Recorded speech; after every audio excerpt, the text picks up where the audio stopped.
Buenas tardes con todas, hermanas, hermanos. Muy contento de poder compartir con ustedes en esta tarde.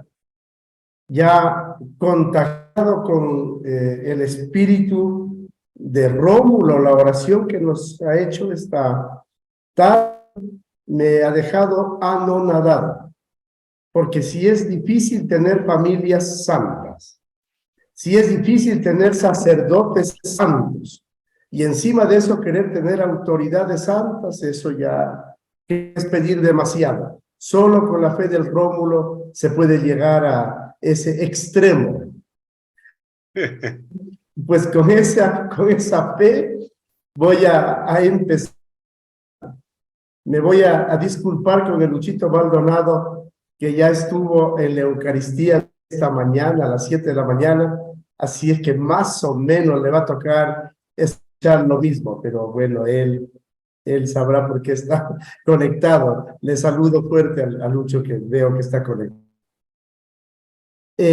A ver, me han pedido que comparta el tema Corpus Christi, porque hoy estamos celebrando la solemnidad de Corpus Christi. Entonces yo he estado planteando antes de lo siguiente. El Corpus Christi, cuerpo de Cristo, sangre de Cristo, corresponde a una de esas cosas que nosotros llamamos misterios.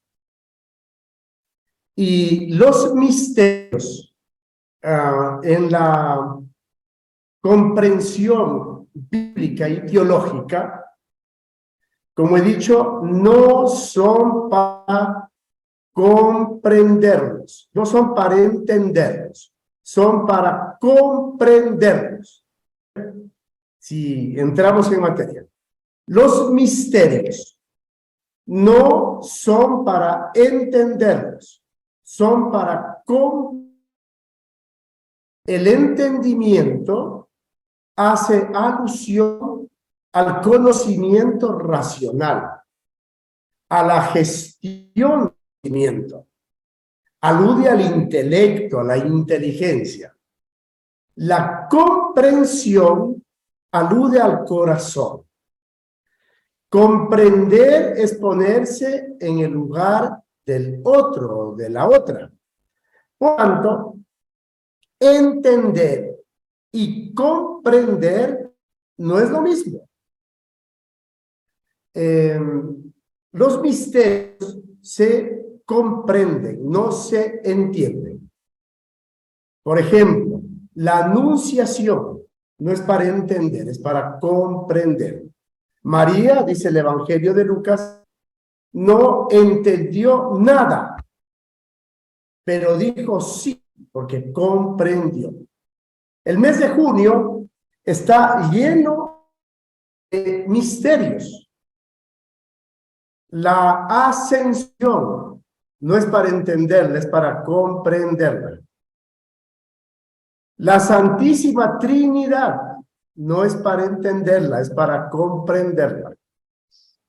Y el Corpus Christi no hay que entenderlo, hay que comprenderlo.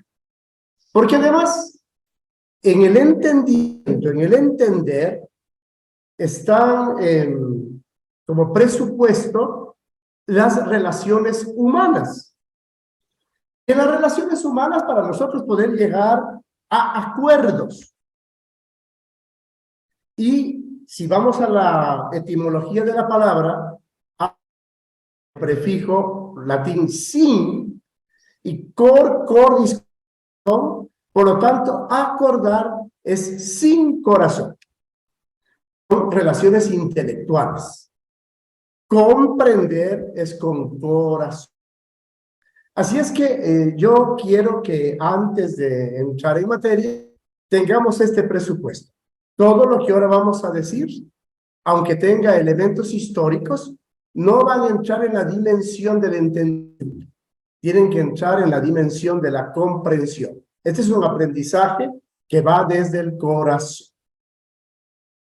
Por eso, Jesús, que sabía de que había que comprender, a los pobres los comprendía, con los fariseos trataba relaciones más desde el entendimiento. Yo quiero plantear que el antecedente del Corpus Christi,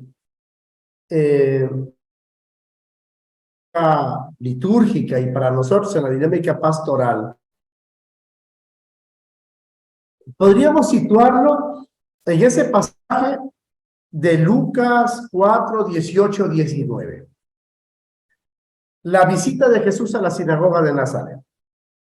El Espíritu del Señor sobre mí, Él me ha ungido para traer buenas noticias a los cautivos, a los ciegos que pronto van a ver, para poner en libertad a los oprimidos y a proclamar el año del jubileo del Señor.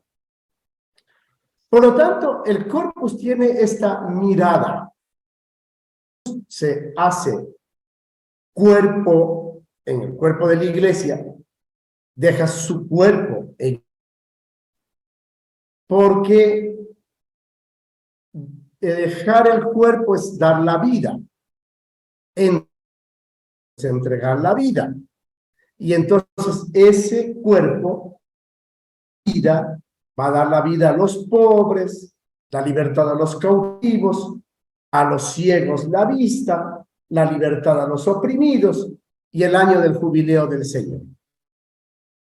Esa es la dimensión última de la celebración de Corpus. Los pobres, el centro del corazón misterio del Señor. ¿Por quién más vamos a dar la vida? Por ellos. Pero claro, este misterio tiene sus antecedentes históricos. Entonces, para hacer una referencia histórica rápida, la institución de la Eucaristía se celebra el Jueves Santo. Entonces, ¿qué sentido tendría dedicar fiesta al mismo misterio? Podría decir que en el Jueves Santo el protagonismo es de Jesús, que se entrega. En la fiesta de Corpus, el protagonismo es de la comunidad cristiana que reconoce y agradece públicamente ese regalo.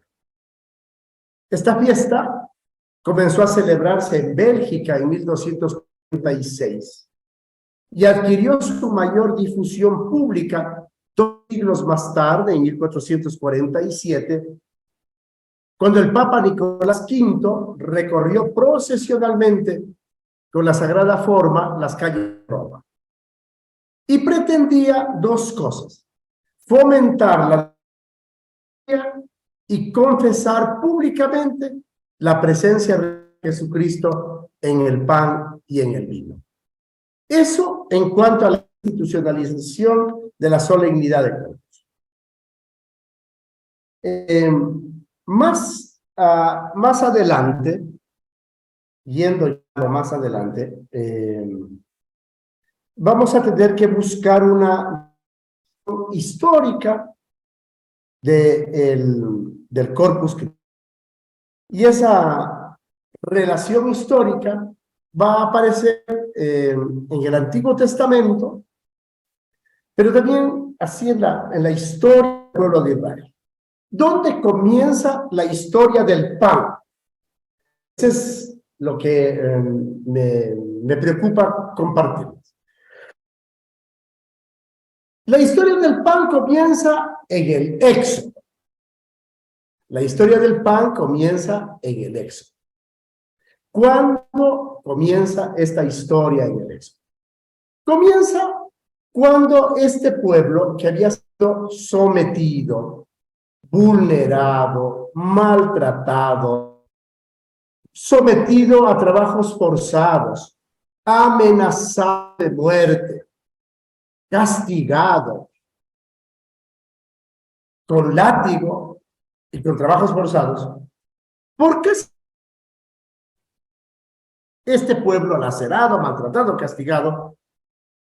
En algún momento, un grupo, dice en alguna parte de la Escritura, en el libro del Éxodo, una multitud, dice en otro lugar, decidió levantarse, sublevarse, romper con las cadenas de dominación del faraón y escapar. Y con Moisés a la cabeza, escaparon. Pues muy bien. Ese escape tuvo una travesía de desierto de 40 años. 40 años. Entonces, esos 40 años fueron muy difíciles porque tenían algunos factores. Primero, era un pueblo de esclavos que no sabía administrar la libertad. Pues porque tuvieron que combinar el ser nómadas con el sedentarismo. Después porque se encontraron con otros pueblos en el camino. Porque tuvieron guerras. Y después porque no todos estaban convencidos de esa libertad. Entonces, hubieron momentos muy difíciles. Y uno de los momentos más difíciles, por el que a veces murieron muchos ancianos, muchos enfermos y muchos niños, fue por hambre y fue por sed. Por hambre y por sed en el desierto. Y cuando les había asolado el hambre, no les quedaba más recurso que el pan que podrían curárselo a migajas en el desierto.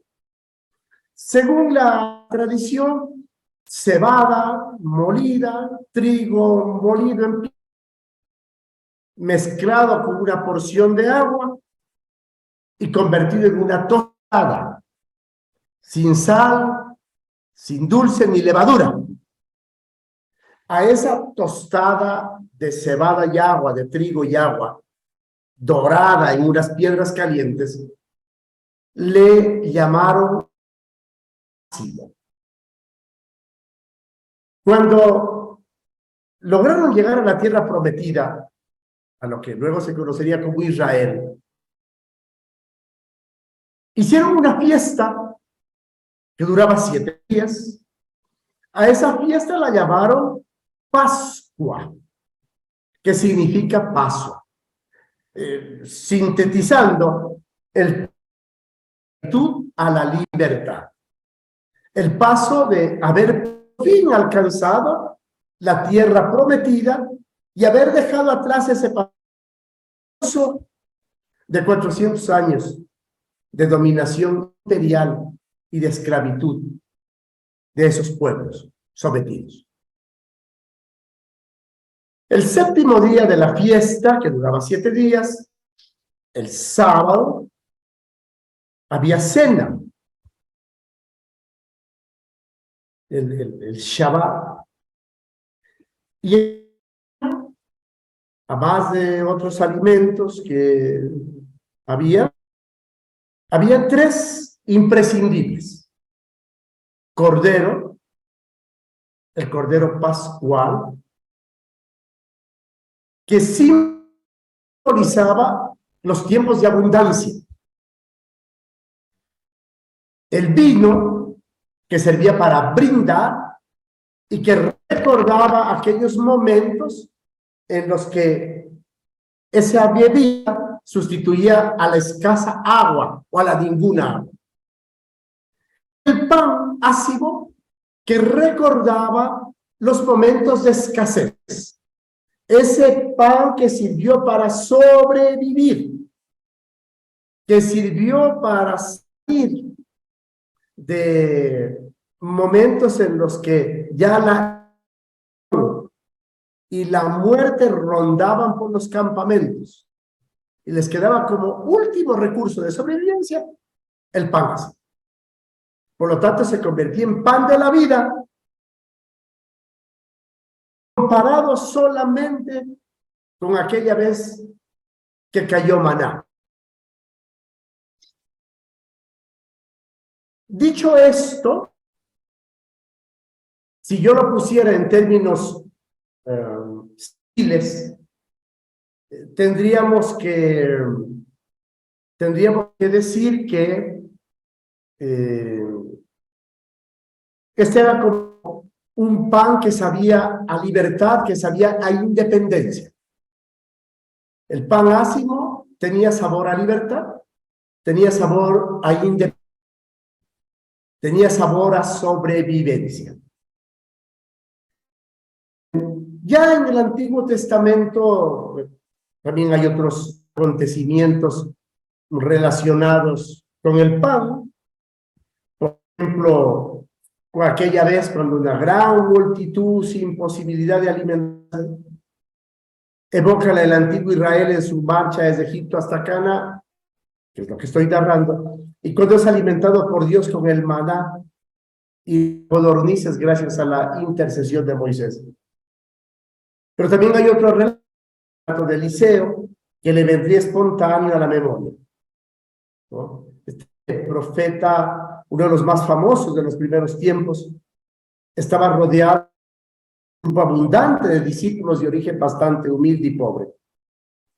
Y también, pues, vino a traer al profeta el pan de las primicias, 20 panes de cebada y grano reciente. Y Eliseo dijo, dáselo a la gente que coma. El criado replicó, ¿qué hago yo con estas 100 personas? A la gente que coman, porque así dice el Señor, comerán y sobrará. Entonces el criado se lo sirvió, comieron y sobró el Señor. Probablemente ese relato es el que después va a ser como el antecedente o lo que estaría en la memoria de Lucas cuando relata lo de la multiplicación de los panes. Entonces ya había momentos en el desierto en que había que recurrir a esta especie de que el pan alcance para todos, porque había 100 personas y había que hacer alcanzar 20 panes. Y otra vez, cuando no había nada, pues los ponía frente a un oasis con maná. Y otras veces, pues el pan ha sido partido y compartido. De manera que ese es, a todas luces, el antecedente histórico del corpus, del pan que da la vida, del pan que sacia el hambre, del pan que sabe a libertad, del pan que en los momentos más difíciles de la caminata de nuestros desiertos, como el único recurso que nos alimenta.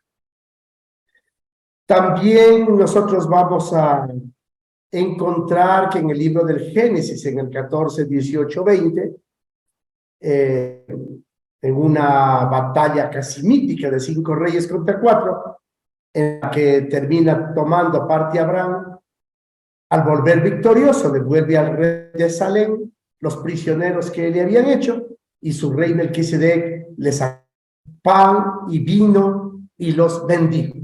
Porque el pan y el vino se han convertido en dos elementos de una celebración festiva. Bien, eso en cuanto podríamos decir como antecedentes históricos.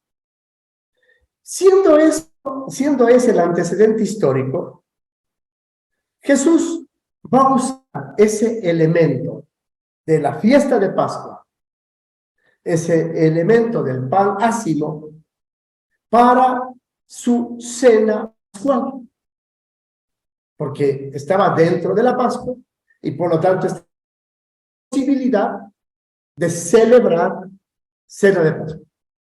La tuvo que antelar porque se celebraba el sábado, pero él tenía orden de captura, le habían anunciado que su vida corría peligro, que la muerte era inminente, y tenía la urgencia de despedirse de sus discípulos, de sus apóstoles, y los invitó a cenar. No sabemos qué alimentos hubieron, y no sabemos si hubo cordero. No sé si hubo tiempo para el cordero. En la antesala de la muerte, no sé si había tiempo para el cordero. Pero sí sabemos que hubo pan y hubo vino, dos elementos insustituibles de una cena pascual. Y entonces ahí Jesús, esa noche en que lo vive todo con total intensidad, porque sabe que ya no volverá a sentarse a la mesa con ellos hasta la fiesta final junto al Padre. Quiere dejar bien grabado en su recuerdo lo que ha sido siempre su vida. Pasión por el reino y entrega total a todos. Entonces, al repartirles el pan y distribuirles el vino, les viene a decir estas palabras memorables. Sí soy yo. Soy mi vida entera. Miren este pan que es mi cuerpo roto, entregado por ustedes. El vino que es mi sangre derramada por todos. Que come de este pan, el que come de este pan vive para siempre. El que bebe de esta copa tiene asegurada la vida eterna. No se olviden nunca. Hagan esto en memoria mía. Recuerden así, en este pan, mi cuerpo. Es el pan que da la vida. No como el maná que comieron sus padres en el desierto. Los que comieron del maná murieron. El que come de este pan no morirá jamás, vivirá para siempre. Y el que bebe de esta copa, igual, tiene asegurada la eternidad. Por eso, cada vez que se reúnan en mi nombre, hagan esto en memoria mía. Para Jesús, ese es el momento de la verdad.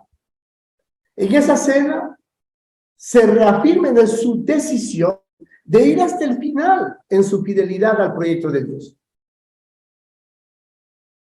Seguirá siempre al lado de los débiles. Morirá enfrentándose a quienes desean otra religión, otro Dios olvidado del sufrimiento de la gente. Dará su vida sin pensar en sí mismo. Confía en el Padre.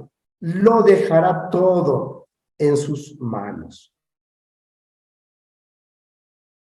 Luego, las primeras comunidades cristianas, el libro de los Hechos de los Apóstoles, en años 60, más o menos, 30 años después de la muerte de Jesús, se habían dado cuenta de que en ese pan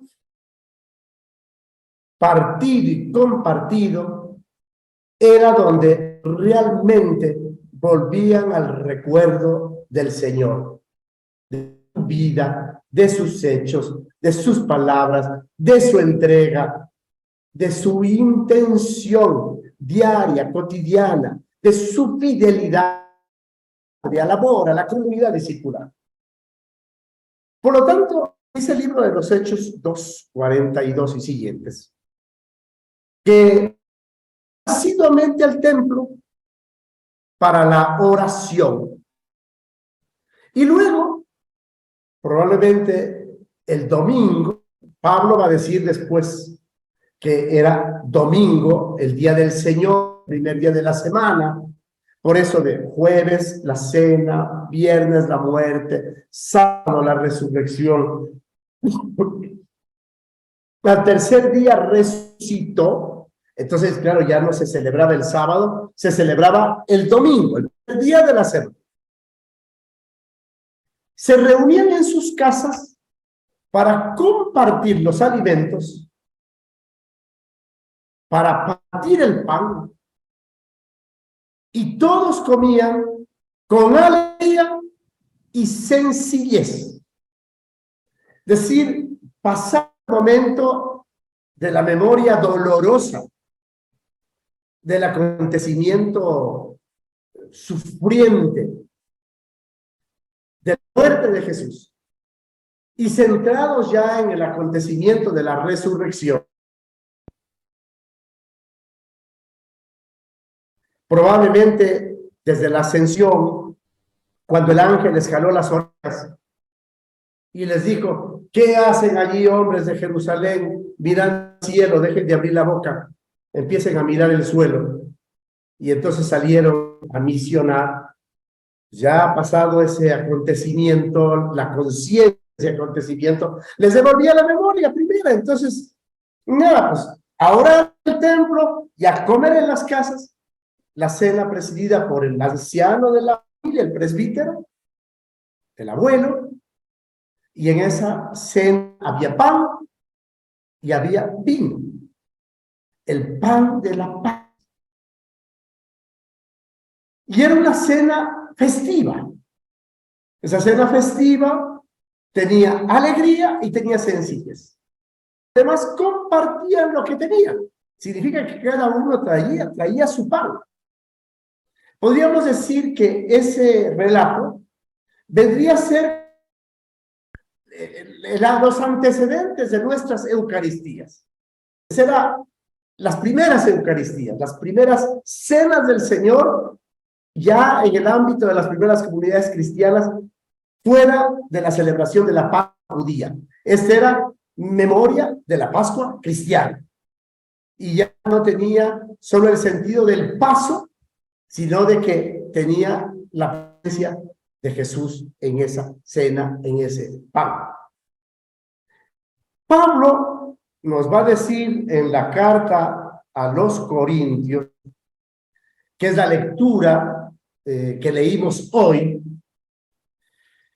esto ya como en los años 70, hermanos, el cáliz de la bendición con el que damos gracias, ¿no une a Cristo por medio de su sangre? Y el pan que partimos, a Cristo por medio de su cuerpo. El pan es uno, y así nosotros, aunque somos muchos, formamos un solo cuerpo, porque todos comemos del mismo pan. Eso significa que la comunidad de Corinto ya tenía conciencia de que en el pan decía de Cristo, había presencia real de Cristo. Y que en la sangre de Cristo. Por lo tanto, en el vino había presencia real de Cristo. Por lo tanto, si era pan, cuerpo de Cristo, y si era vino, sangre de Cristo. Dos veces insiste Pablo al recordar la institución de la Eucaristía en que hay que realizarla en memoria mía. La madre que antes de morir entrega una foto suya diciendo, acuérdate de mí, acordarás de mí. A mí me gusta más recordar, recordarásme. Porque acuerdo, yo dije es sin corazón, recordarásme. Lo que pide Jesús es que recordemos eso, volvamos al corazón, de todo lo que él hizo por nosotros a lo largo de su vida. La Eucaristía entonces nos obliga así a echar una mirada al pasado y agradecer lo que hemos recibido de él.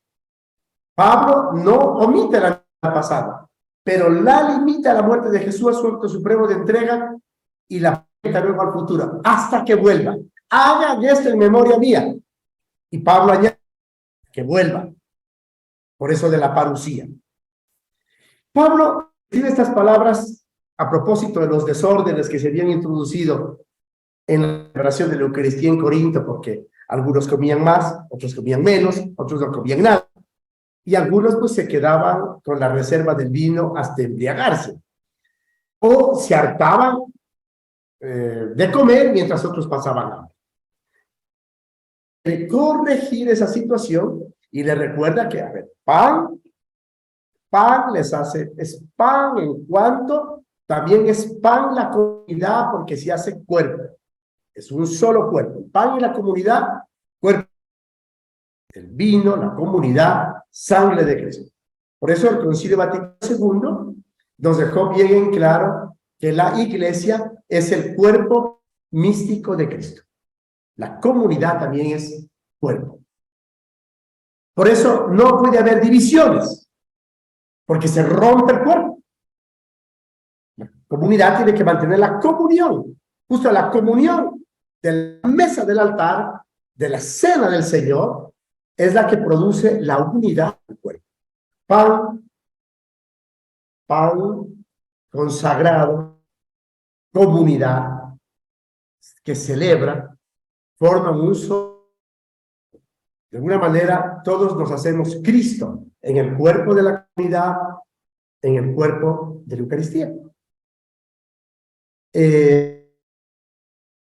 Yo suelo decir a la gente que la Eucaristía es una reunión de pecadores, de pecadoras.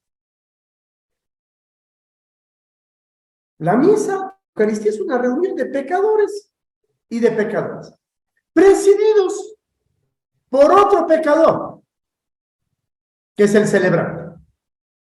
Todos necesitados de gracia, de misericordia, de perdón.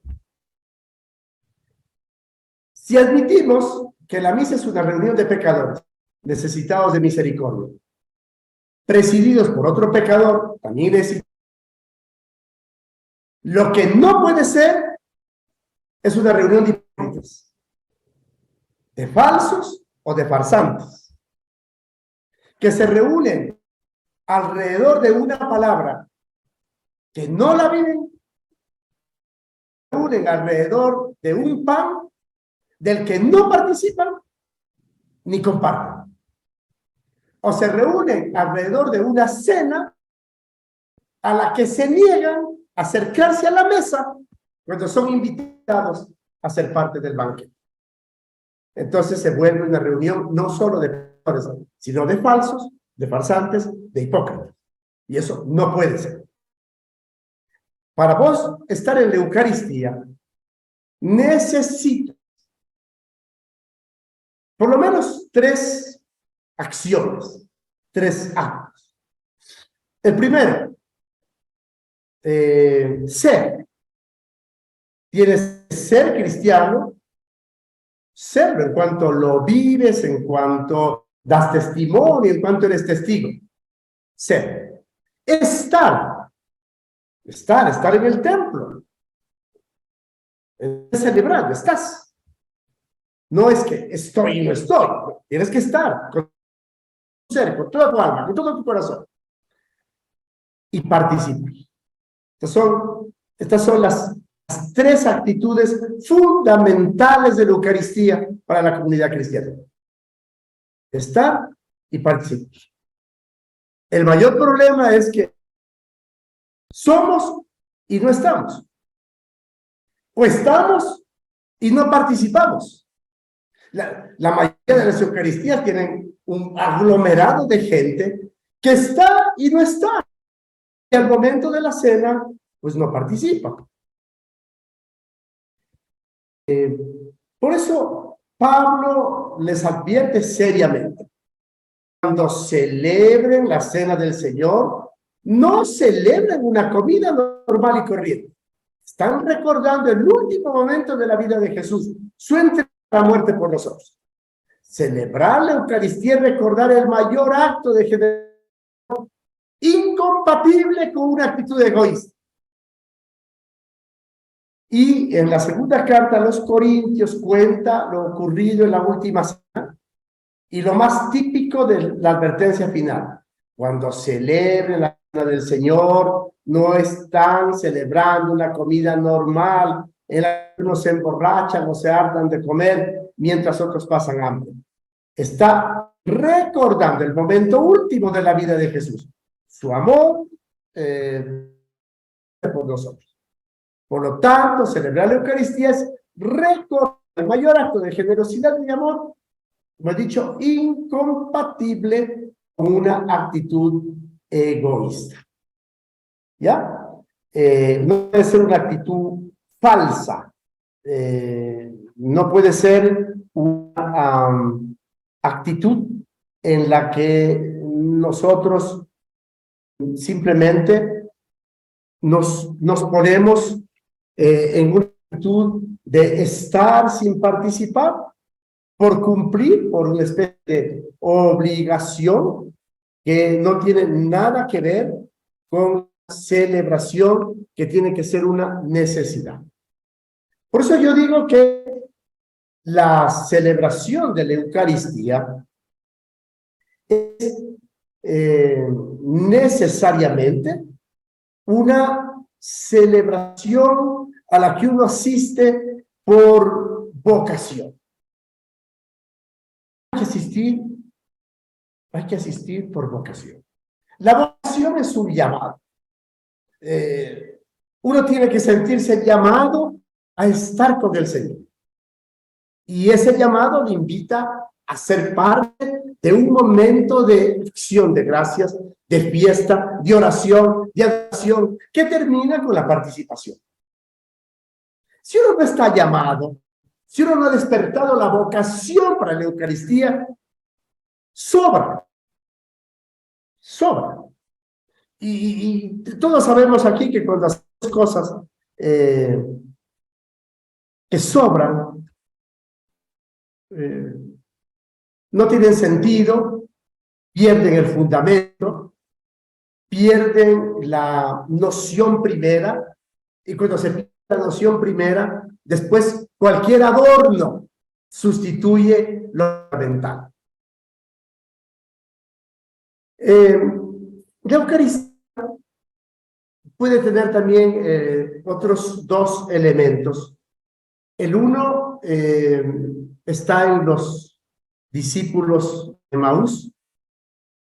Se sentaron a la mesa, Jesús bendice y dice tácitamente, y lo reconocieron pan. Lo reconocieron al partir el pan. Es decir, todo cristiano que después de ese periodo de angustia, de incertidumbre, de la tentación de la vuelta a la zona de confort, como era para los discípulos de Emaús, vamos corriendo, aquí se ha acabado todo, de aquí ya no se... El rato que Jesús nos vuelve a la memoria, relatándoles lo que tenía que suceder, y los invita a sentarse a la mesa, en ese momento tan particular,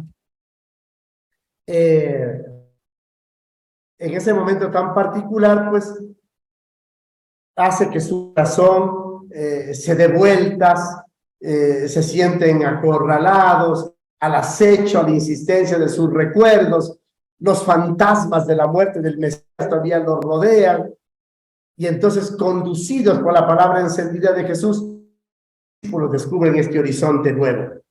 Y llegada la noche, que en su corazón ya estaba amaneciendo, le ofrecieron su hospitalidad. Quédate con nosotros. Y ese ofrecimiento estaba motivado tanto por el cariño que prontamente le habían cobrado como por el propio interés. Quédate con nosotros y prolonguemos esta conversación. Entonces yo empecé por aquí la conversación de esta tarde. Ahora no solo lo entendían con la cabeza de un modo distinto, sino lo descubrían también en el corazón, es decir, lo comprendían con un sabor enteramente diferente. No estábamos en ascuas mientras nos hablaba por el camino explicándonos, no ardía nuestro corazón. Jesús entra para quedarse y recostado en la mesa con ellos, parte el pan y se los ofrece. Suficiente, entendiendo. Era él, aunque en ese momento precisamente desapareció, pero se les abrieron los ojos y lo reconocieron. Lo volvieron a conocer. Vuelve a resonar el texto de Lucas, el texto de Mateo, dejándolo todo, se fueron con él. Así todo cambia y se convierte. La huida en retorno, la en lucidez, el fracaso en triunfo, la tristeza en alegría, el miedo en esperanza, en vida, al partir el pan. Y lo reconocieron. Quedó atrás el miedo, la angustia, la desesperación, todo lo que había sucedido, tenebroso, etcétera, etcétera. Eso se acabó. Ahora es hora de volver a estar con él, está vivo, está entre nosotros, e inmediatamente se les acabó la tentación de llegar a la casa, descansar en Emaús, y corriendo se volvieron a Jerusalén a vivir con el Señor. El pan les abrió los ojos. Por el pan lo volvieron a reconocer. Por el pan volvieron a encontrarse con Jesús. El pan dio nueva vida, los sacó de la ceguera y les devolvió la lucidez. Y el otro acontecimiento de esto es el tema de la multiplicación de los panes, vamos.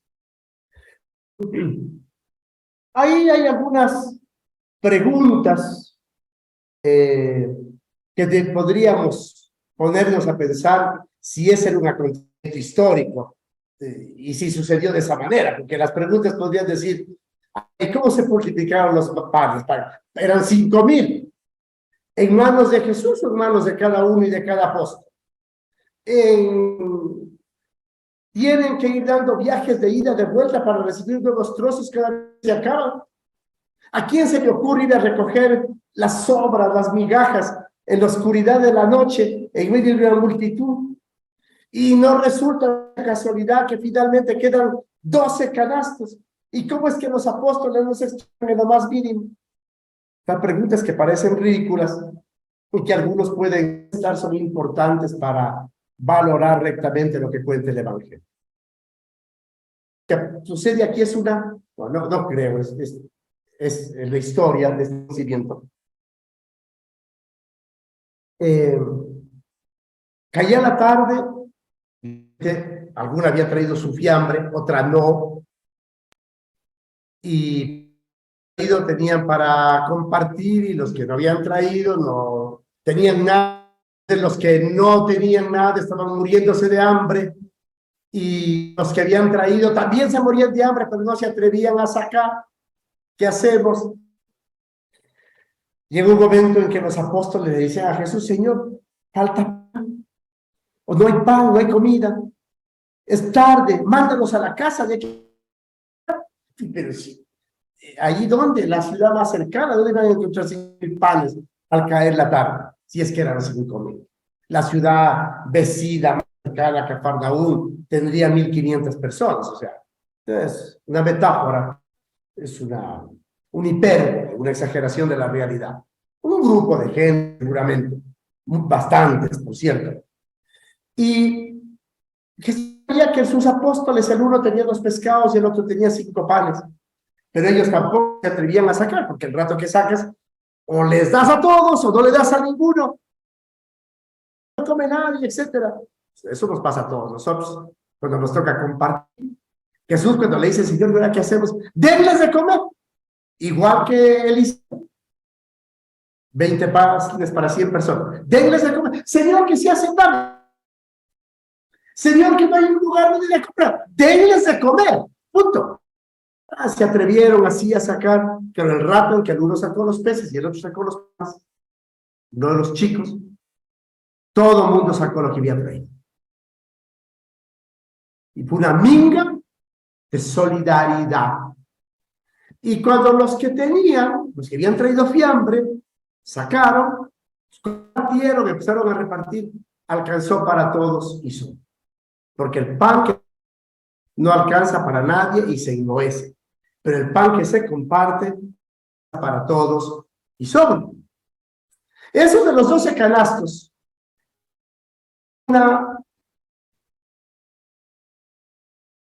Es una amenaza, es una especie de amenaza, no sé si es la palabra correcta, es una especie de castigo. De castigo para los que no querían compartir, para los que se negaban a abrir su bolsa, para los que querían que los mandaran a la casa, para los que no estaban convencidos de que el pan que se comparte alcanza para todos y sobra. Y esos eran los apóstoles.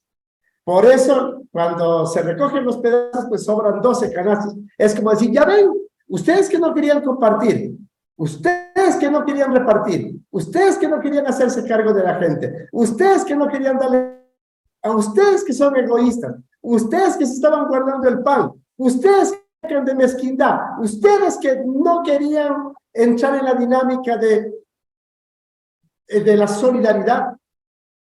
Bien hecho, tengan, ahí están los canastos, para que lleven para la casa, que les quede de recuerdo el canasto del castigo, del incrédulo, del egoísta, del individualista, del que no quiere compartir. Lleven, Lleven la tonga, lleven la gongria. Ahí, ya ven que se alcanzó. Llévate, vos ahora te sobra, hasta para la casa, para la familia. A vez, no seas incrédulo.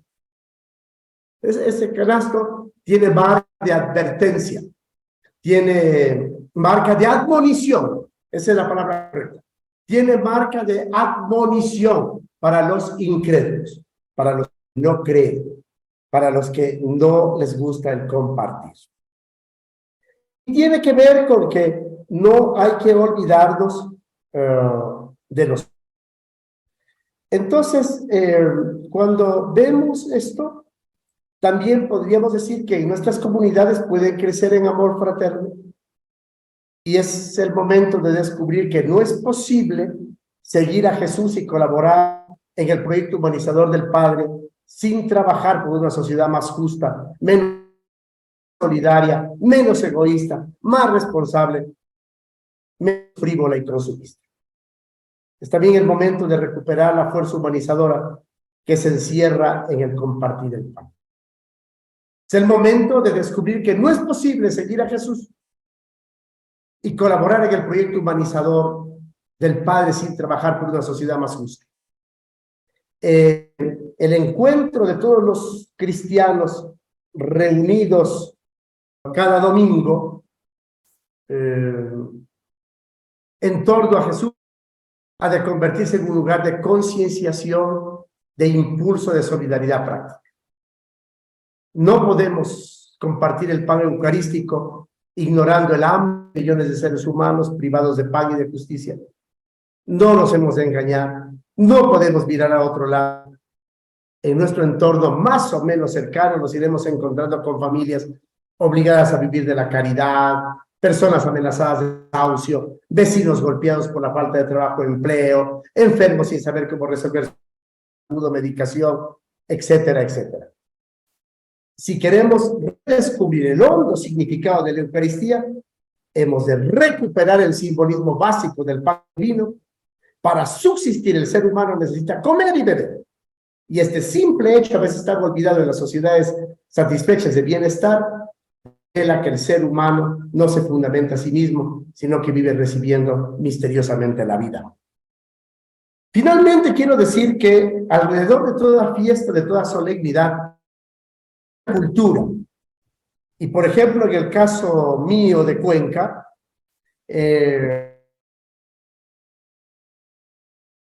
hay una fiesta muy linda alrededor del Corpus Christi.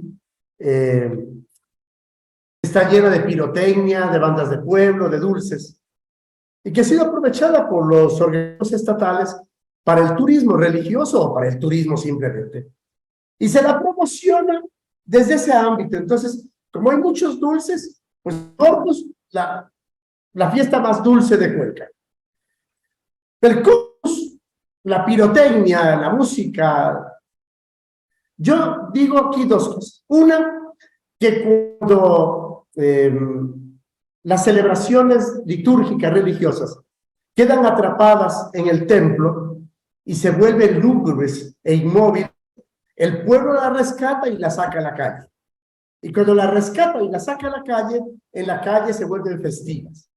El silencio del templo se vuelve bullicio, la oración más de lo lúgubre, más dolorista, afuera se vuelve canción festiva, bailable, la oscuridad a veces necesaria para el silencio, afuera se vuelve luz, y la prohibición, el ayuno, afuera se vuelve comida abundante. Sin embargo, hay que tener cuidado con esto, porque entonces puedes degenerar el sentido principal, fundamental, y degenerarlo en un sentido más secular, ya despojado de toda espiritualidad. Entonces en Cuenca los periodistas le ponen un micrófono a la que está pidiendo dulces o a la gente que va por la calle y le preguntan, ¿qué es el Corpus Christi? Pues la fiesta de los dulces. No, el Corpus Christi no es la fiesta de los dulces. Le preguntan a un niño, ¿qué es lo que más te gusta del Corpus Christi? La vaca loca. ¿Cómo va a estar mal la vaca loca? Por Dios.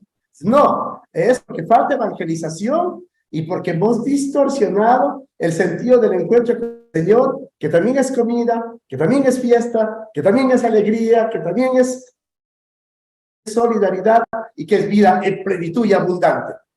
La cultura es buena, nos dinamiza, nos pone en el centro, pero hay que separar celebración espiritual de cultura. Si las dos se llevan bien y van acompañadas, perfecto, pero si se pierde el sentido fundamental, viendo el sentido del encuentro con el Señor. Así que finalmente vamos domingo a la Eucaristía para ser, para estar y para participar.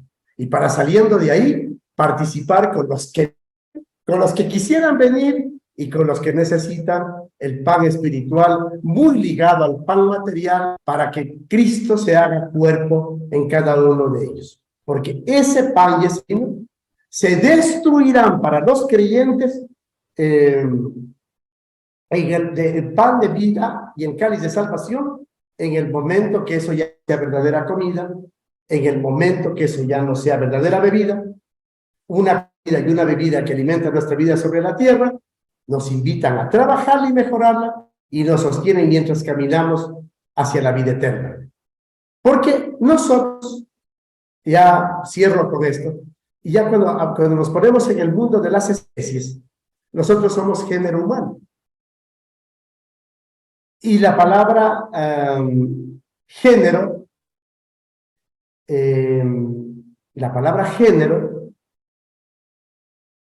tiene la misma raíz de generoso, de generosidad. La misma raíz. Generoso, generosidad. Y la palabra humano. Por lo tanto, nosotros somos tierra generosa. El género humano, traducido desde la etimología de la palabra, tierra generosa. Y una tierra generosa da frutos abundantes. Y si Jesús hizo hombre, también se hizo tierra generosa. Y su fruto abundante es haberse quedado con nosotros en el pan de la última cena, generosamente por nosotros. Que así sea.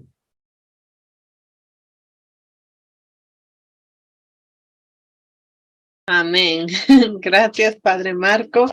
Tenemos el espacio, ustedes ya saben, para preguntas, por favor. Si alguna cuestión tienen ahí, alguna curiosidad, hoy es el momento para preguntar.